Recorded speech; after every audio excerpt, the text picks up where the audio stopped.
என்னோட மேலான தமிழ் பெருங்குடி மக்களே, உங்கள் அனைவருக்கும் மேலரசம்பட்டு சமூகத்தின் பணிவான வணக்கங்கள். கடந்த அதிமுகவின் ஆட்சிக்கும் இப்போதைய திமுகவின் ஆட்சிக்கும் என்ன வித்தியாசம்? கடந்த அதிமுகவின் ஆட்சி காலத்தில் 13 ஸ்டெர்லைட் போராட்டக்காரர்களை சுட்டு வீழ்த்தியது அப்போதைய அதிமுகவின் அரசு.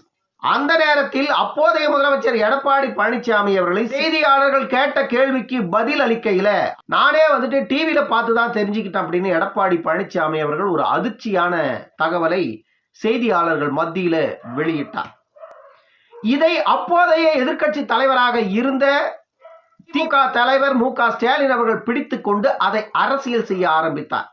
அந்த காலகட்டத்தில் இவர்கள் எதிர்க்கட்சி தலைவராக இருந்தபோது ஆளும் கட்சியாக இருந்த அதிமுகவை எதிர்ப்பதற்கு அந்த சம்பவம் அவர்களுக்கு அரசியல் செய்வதற்கு தேவைப்பட்டு விட்டது. அப்பொழுது ஸ்டாலின் என்ன சொன்னார்? திமுக ஆட்சிக்கு வந்தவுடன் இந்த 13 பேரை சுட்டு வீழ்த்திய அதிகாரிகள், காவல்துறை, வருவாய்த்துறை அதிகாரிகள் யாராக இருந்தாலும் இந்த துப்பாக்கி சூட்டுக்கு காரணமானவர்கள், இந்த துப்பாக்கி சூடு சம்பவத்திற்கு உடந்தையாக இருந்தவர்கள் யாராக இருந்தாலும் அவர்கள் மீது கடுமையான நடவடிக்கைகள் மேற்கொள்ளப்படும் அப்படின்னு சொல்லிட்டு அப்போதைய எதிர்க்கட்சி தலைவராக இருந்த மு.க. ஸ்டாலின் அந்த நேரத்தில் பேசினார். இவர்கள் ஸ்டெர்லைட் சம்பவத்தில் சுட்டு வீழ்த்தப்பட்ட அந்த 13 உயிர்களுக்கும் திமுக அரசு செய்தது என்ன அப்படின்னா, அருணா ஜெகதீசன் அவர்கள் தலைமையில ஒரு தனிநபர் ஆணையத்தை அமைச்சாங்க. அந்த தனிநபர் ஆணையம் விசாரணையை மேற்கொண்டது. அந்த தனிநபர் ஆணையம் விசாரணையை மேற்கொண்டு அருணா ஜெகதீசன் அவர்கள் மே மாதம் 18ஆம் தேதி அந்த அறிக்கையை தமிழக அரசிடம் தாக்கல் பண்றாங்க. எப்பொழுது தாக்கல் பண்றாங்க? 2022 மே மாதம் 18ஆம் தேதியே அந்த அறிக்கை சமர்ப்பிக்கப்பட்டது.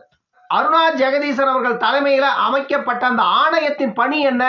இந்த சம்பவம் எப்படி நடந்தது, இந்த சம்பவத்திற்கு உடந்தையாக இருந்தவர்கள் யார், வருவாய்த்துறையை சார்ந்தவர்கள், காவல்துறையை சார்ந்தவர்கள், இன்னும் உள்ள உயர் அதிகாரிகள் யாரெல்லாம் இந்த துப்பாக்கி சூடு நடப்பதற்கு காரணமாக இருந்தார்கள், அவர்கள் தனிநபராக இருக்கலாம், அரசாங்கமாக இருக்கலாம், அரசாங்கத்திற்கு உள்ளிருக்கின்ற நிர்வாகத்துறையை சார்ந்த அதிகாரிகளாக இருக்கலாம், யாராக இருந்தாலும் இந்த சம்பவத்திற்கு உடந்தையாக இருந்தவர்கள் சட்டத்தின் முன் நிற்க வைக்க வேண்டும்.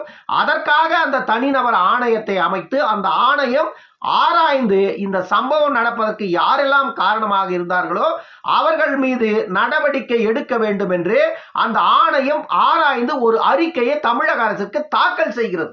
2022ஆம் ஆண்டு மே மாதம் 18ஆம் தேதி அந்த அறிக்கை தாக்கல் பண்ணது. ஓராண்டிற்கு மேலாகியும் அருணா ஜெகதீசன் அவர்கள் சமர்ப்பித்த அந்த அறிக்கையின்படி நடவடிக்கை எடுத்ததா திமுக அரசு என்ற கேள்வி மக்கள் திமுக அரசை பார்த்து துளைத்துக் கொண்டே இருந்தார்கள். தொடர்ந்து துளைக்க ஆரம்பித்தார்கள் அரசை. நீங்கள் தூத்துக்குடி சம்பவத்திற்காக என்ன நடவடிக்கை எடுத்தீர்கள் இந்த 2.25 ஆண்டில் என்று தொடர்ந்து மக்கள் கேள்வி கேட்க ஆரம்பித்தார்கள். இப்பொழுது திடீரென்று நேற்று தமிழக அரசு ஒரு அறிக்கையை வெளியிட்டு எந்தெந்த அதிகாரிகள் மீது என்ன நடவடிக்கை எடுத்திருக்கிறோம், யாருக்கெல்லாம் எவ்வளவு இழப்பீடு கொடுத்திருக்கிறோம் என்றெல்லாம் ஒரு பட்டியலை இட்டு, ஏற்கனவே உயிரிழந்தவர்களுக்கெல்லாம் 20 லட்சம் கொடுத்திருந்தது. இப்பொழுது கூடுதலாக இறந்தவர்களின் குடும்பங்களுக்கு 5 லட்சம் கூடுதல் நிதியாக கொடுத்திருக்கிறோம் என்று தமிழக அரசு அருணா ஜெகதீசன் அவர்கள் கொடுத்த அந்த அறிக்கையின்படி நாங்கள் நடவடிக்கை எடுத்து விட்டோம். அப்போதைய மாவட்ட ஆட்சித்தலைவராக இருந்த வெங்கடேஷ், அதே போன்று தென்மண்டல ஐஜியாக இருந்த சைலேந்திரகுமார் யாதவ், அப்போது டிஐஜியாக இருந்த கபில்குமார் சரத்கர், துணை வட்டாட்சியராக இருந்த சேகர் உட்பட 21 பேர் மீது நடவடிக்கை எடுக்க வேண்டும் என்று அருணா ஜெகதீசன் அவர்களுடைய அறிக்கையை தமிழக அரசிடம் சமர்ப்பித்து ஓராண்டுகள் முடிந்துவிட்டது. இவர்கள் மீது நீங்கள் என்ன நடவடிக்கை எடுத்தீர்கள் என்று இதுவரையில் மக்கள் அரசை நோக்கி கேள்வி எழுப்புகிறார்கள். அரசை நோக்கி பல முறை பலதரப்பட்ட மக்களும் கேள்வி கேட்க தொடங்கிவிட்டார்கள். இதே தமிழ்நாடு அரசுக்கு ஒரு பெரிய அச்சுறுத்தலாக தொடர்ந்து கொண்டிருந்தது.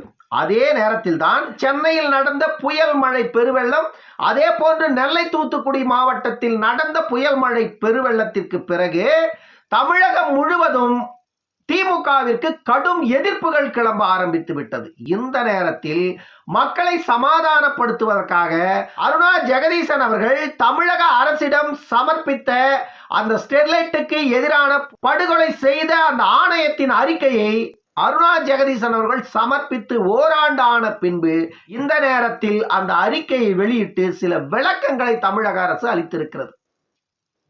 அந்த விளக்கங்களில் தான் 21 நபருமே அந்த துப்பாக்கி சுடு சம்பவம் நடப்பதற்கு காரணமாக இருந்தவர்கள் அப்படின்னு சொல்லிட்டு அவர்கள் கொடுத்த அந்த அறிக்கையின் அடிப்படையில் நாங்கள் அனைத்து அதிகாரிகள் மீதும் நடவடிக்கை எடுத்திருக்கிறோம் என்று, ஒவ்வொருவர் மீதும் இந்தந்த நடவடிக்கைகள் எடுத்திருக்கிறோம் என்று மேற்கோள் காட்டி அந்த அறிக்கையை தமிழக அரசு வெளியிட்டிருக்கிறது. அப்பொழுது ஐஜியாக இருந்த அதே சைலேந்திரகுமார் யாதவ் தான் இப்பொழுது டிஜிபியாக பதவி உயர்வு பெற்றிருக்கிறார். 13 பேரின் உயிரிழப்புக்கு காரணமாக இருந்த சைலேந்திரகுமார் யாதவ் அவர் மீது நடவடிக்கை எடுத்திருக்கிறோம் என்று அரசு அறிக்கையை வெளியிடுது. ஆனா அவர் பதவி உயர் பெற்று அடுத்த கட்டத்தை நோக்கி போயிட்டு இருக்கிறார். இதில் அரசு அவர் மீது நடவடிக்கை எடுத்திருக்கிறோம் என்று சொல்லுகிறது. சீனியாரிட்டியின் அடிப்படையில் அவர்களுக்கு ப்ரமோஷன் கிடைக்கிறது. அதனால் அவர்கள் பதவி உயர்வு பெற்று மேலே செல்லுகிறார்கள். அதற்கு நாங்கள் ஒன்றும் செய்ய முடியாது என்று தமிழக அரசு விளக்கம் அளித்து இருக்கிறது. நம்ம இப்ப என்ன கேட்கிறோம்னா, இப்போது அதிமுக அரசு இருந்த காலகட்டத்தில் தான் ஸ்டெர்லைட் ஆலை படுகொலை நடந்தது. அப்பொழுது அதிமுக அரசு இதை திட்டமிட்டே செய்தது என்று குற்றம் சுமத்திய இப்போதைய முதலமைச்சர் மு.க. ஸ்டாலின் இவர் ஆட்சிக்கு வருவதற்கு முன்பாக நாங்கள் ஆட்சிக்கு வந்தால் கண்டிப்பாக இந்த ஸ்டெர்லைட் படுகொலைக்கு சம்பந்தமானவர்கள் யாராக இருந்தாலும் நீதியின் முன் நிற்க வைத்து இவர்களுக்கு நாங்கள் மரண தண்டனை கூட வாங்கி கொடுப்போம் என்று அப்பொழுது பேசிய இந்த முதலமைச்சர் இப்பொழுது என்ன நடவடிக்கை எடுத்திருக்கிறார்? ஸ்டெர்லைட் விவகாரத்தில் மட்டும்தான் இவர்கள் இப்படி சோடை போய் கொண்டிருக்கிறார்களா அப்படின்னா இல்லை. இப்படியாக 2 அரசுமே மக்களின் பக்கம் இல்லை என்பது தெளிவாக தெரிகிறது.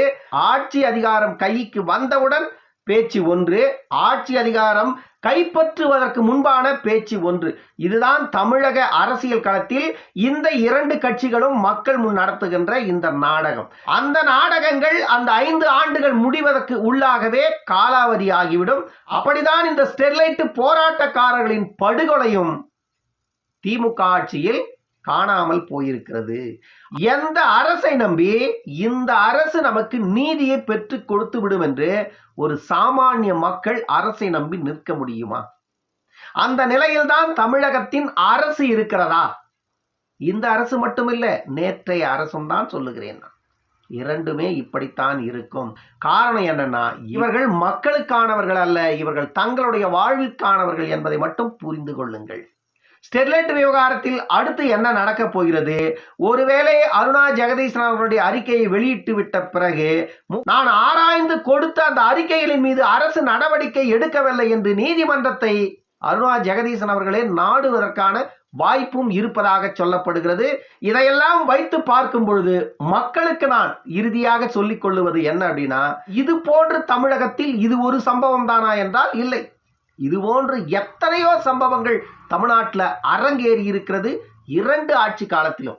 ஆனால் அவர்கள் ஆட்சிக்கு வந்தால் இவர்களையும், இவர்கள் ஆட்சிக்கு வந்தால் அவர்களையும் யாரும் இவர்கள் வாயளவில், பெயரளவில், பேச்சளவில் மட்டுமே தண்டிப்பார்களே தவிர செயலளவில் சட்டத்தின் முன் இவர்கள் யாரும் தண்டனைக்கு உட்படுத்தப்பட மாட்டார்கள். ஏனென்றால் இந்த 2 ஆட்சியாளர்களுக்கும் இருக்கின்ற ஆட்சி அடிப்படையிலான ஒப்பந்தம் என்பதை நீங்கள் புரிந்து கொள்ளுங்கள். இந்த 2 கட்சியுமே பேரளவில் மட்டுமே சண்டை போடும். உண்மையாக மக்களுக்காக எப்பொழுதும் இவர்கள் மோதிக்கொண்டதில்லை என்பதுதான் நிதர்சனமான உண்மை.